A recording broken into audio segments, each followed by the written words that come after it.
बच्चों, कैसे हैं आप? अल्लाह पाक आपको अपनी खैर व आफियत से रखे।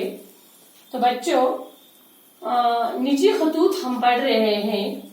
हमने 3-4 खत लिखे, तो आज एक और खत लिखने जा रहे हैं। आप लिखेंगे बच्चों अपने दोस्त को एक खत और उसे शादी पर मुबारकबाद पेश करेंगे। ठीक है ना? अपने दोस्त को खत लिखकर उसे उसकी शादी पर मुबारकबाद देंगे। ठीक है ना? तो ये है निजी खतूत। हम स्टार्ट करेंगे। पहले इसका पहला हिस्सा जो है पेशानी से। आज दिलदार करना मोरखा 11 सितंबर 2020। तो बच्चों, तारीख जो होगी उस टाइम जिस वक्त आप ये खत लिखेंगे, तो जो भी तारीख होगी उस वक्त, कभी तारीख यहाँ पे गलत भी हो सकती है, जो तारीख उस वक्त होगी आप वही लिखेंगे।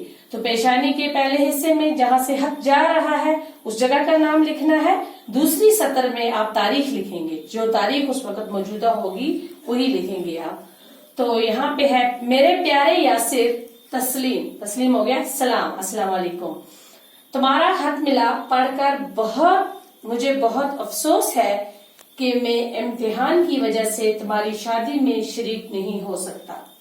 ये बोलता है अपने दोस्त को कि आपका खत तो मैंने पढ़ा, लेकिन मुझे नहायत ही अफसोस हुआ कि मैं अपने इम्तिहान की वजह से तुम्हारी शादी में शरीक नहीं हो सकता।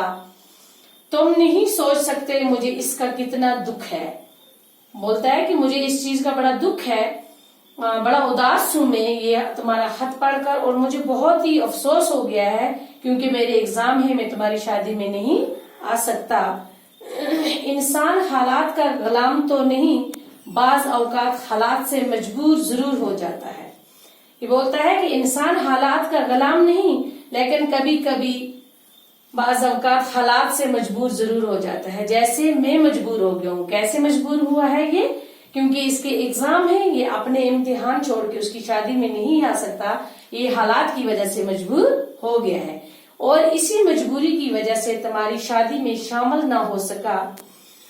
मैं जानता हूँ तुम्हें भी अफसोस होगा, मेरी कमी महसूस कर रहे होंगे। ये अपने दोस्त के बोलता है कि मैं इसी मजबूरी की वजह से, अपने एग्जाम की इम्तिहान की मजबूरी की वजह से तुम्हारी शादी में शामिल नहीं हो सकता, और मैं जानता हूँ कि तुम्हें भी इस चीज का अफसोस होगा, इस बात का अफसोस होगा और मेरी कमी महसूस होती होगी। क्योंकि एक दोस्त को दोस्त की कमी महसूस होती है जब भी कोई खुशी का मौका हो या गमी का मौका हो। उसका दोस्त अगर उस मौके पर उस तकरीब में नहीं आए तो वो तकरीब जो होती है वो अधूरी लगती है और उसकी कमी हमेशा महसूस होती है। मेरी तरफ से तुम और भाभी दोनों दिल्ली मुबारकबाद कबूल करो। बोलता है कि मेरी तरफ से तुम और भाभी दोनों मेरी तरफ से दिल्ली मुबारकबाद कबूल करो। इंशाल्लाह बहुत जल्द मुलाकात होगी। खुदा ये नई अज़दवाजी जिंदगी तुम दोनों को मुबारक करे, आमीन। ये उनको दुआ करता है, ये जो आपकी नई जिंदगी, अज़दवाजी जिंदगी, शादीशुदा जिंदगी बच्चों, तो ये जो अज़दवाजी जिंदगी को बोलते हैं शादीशुदा जिंदगी। ठीक है ना? ये बोलता है ये जो अज़दवाजी जिंदगी है, शादीशुदा नई जिंदगी आप जो शुरू करने जा रहे हैं, ये आप दोनों को मुबारक हो, अल्लाह मुबारक करे, आमीन। भाभी को सलाम, तुमसे दूर तुम्हारा फारूक अहमद। ये खत का खात्मा है, ये हो गया अलकाब। ये क्या बोलते हैं, मजमून खत, किस बारे में खत लिखने जा रहा है, ये किस बारे में है बच्चों? शाबाश, कोई मुझे बता सकता है? ये अपने दोस्त को शादी की मुबारकबाद पे खत लिख रहा है, दूसरा दोस्त। ठीक है ना?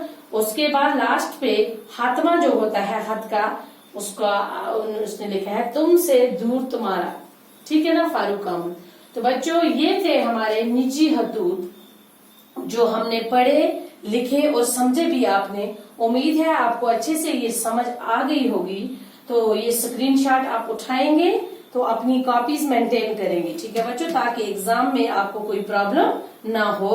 तो ये अपनी कॉपी मेंटेन करेंगे, और कल इंशाल्लाह हम खत की दूसरी किस्म सरकारी खतूत के साथ आपसे मिलेंगे। कल हम सरकारी खतूत के बारे में पढ़ेंगे, वो कैसे लिखते हैं। निजी खतूत हमने 4, 5, 6 लिखे, वो आपको पता चल गया वो कैसे लिखते हैं। दोस्त को कैसे लिखते हैं, भाई को, बहन को या अपने वालिद को कैसे लिखते हैं। अब आपको मैं बताऊंगी कि सरकारी खतूत मतलब दफ्तरी खतूत वो कैसे लिखे जाते हैं, उनके लिखने का तरीका, और वो 4, 5 खत हम वो भी लिखेंगे जो आपको अच्छे से समझ आ गई होगी। ओके।